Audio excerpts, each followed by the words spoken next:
Right now, the people closest to you keep you safe. Family, your tribe, the ones who'd never turn on you. 10,000 years ago, that trust could get you killed. Some of the oldest human bones ever found didn't come from accidents or from animal attacks. They came from other people, cut marks, cracked bones, teeth marks on the very bone itself.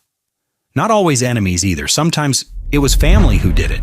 This story will change how you see two things: what ancient people did to their dead and why your own body still carries the proof. Start in a cave in England called Gough's Cave, cut into the limestone of Cheddar Gorge. About 14,700 years ago, a small group of hunters lived there through a brutal cold snap. Scientists digging through the cave floor found human bones mixed in with deer and horse bones, treated the exact same way. Cut marks where the meat had been stripped off, long bones cracked open for the marrow inside, teeth marks, human teeth, sunk right into the bone. This wasn't an accident, and it wasn't a single desperate act. 3 skulls found in the cave had been carefully cleaned, shaped, and smoothed into cups. Dr. Sylvia Bello, who studied the bones at the Natural History Museum in London, called it a sophisticated culture of preparing human remains. One arm bone even had a zigzag pattern carved into it, cut after the meat was gone for no practical reason at all. That detail is what convinces most researchers this wasn't just about hunger, it was ritual, a funeral in its own bloody way. Strange enough, that same cave later held a very different kind of burial. A skeleton known as Cheddar Man, laid to rest there thousands of years afterward, shows no cut marks at all. Same cave, same rock walls, 2 completely different ways of saying goodbye to the dead. Now travel forward, almost to the present day, to the highlands of Papua New Guinea. The Fore people held funerals where the body of the dead was cooked and eaten by their own relatives, mostly the women and children. It wasn't cruelty, it was love and grief, and a belief that eating a person kept a part of them alive inside you.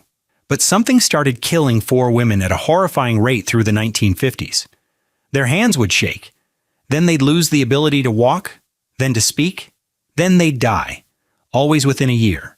The Fore called it Kuru, their word for shaking. A doctor named Carlton Gajdusek spent years trying to solve it. What he found was almost too strange to believe. A disease with no virus, no bacteria, spread by eating the brain tissue of the dead. When funeral cannibalism stopped in the 1960s, Kuru slowly vanished with it, though the last confirmed case wasn't recorded until 2005, since the disease can hide inside a body for decades before it strikes. Gajdusek won a Nobel Prize for the discovery. In some Fore villages, so many women died that men outnumbered them 3 to 1, and entire hamlets struggled to raise the next generation of children. Decades later, scientists found something else.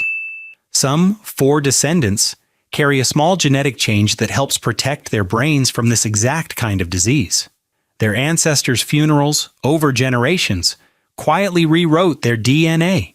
Cannibalism wasn't even the darkest thing early humans did to each other. At a place called Nataruk, near a dried-up lake in Kenya, researchers found the remains of 27 people killed around 10,000 years ago.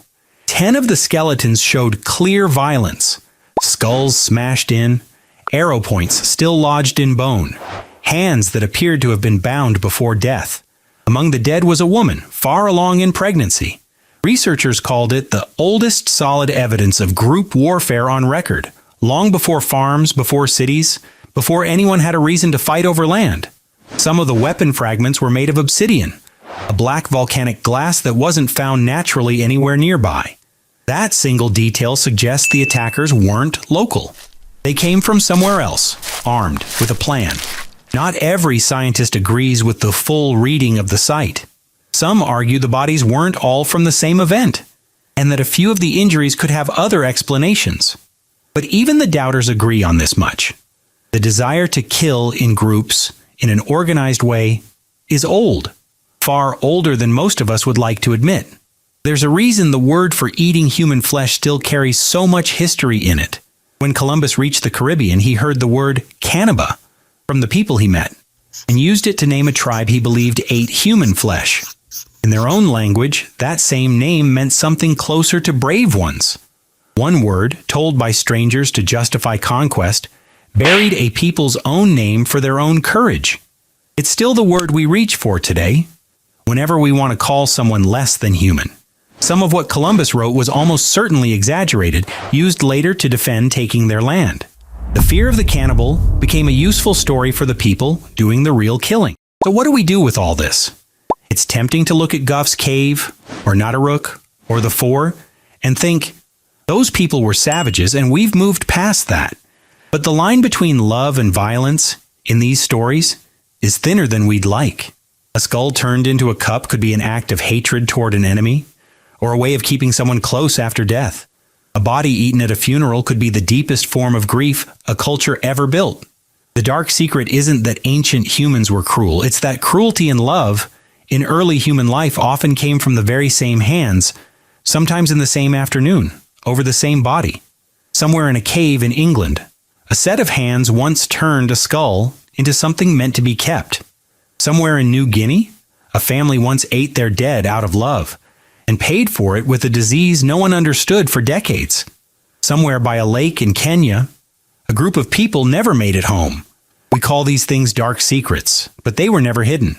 They were carved into bone, waiting for someone to look closely enough to read them.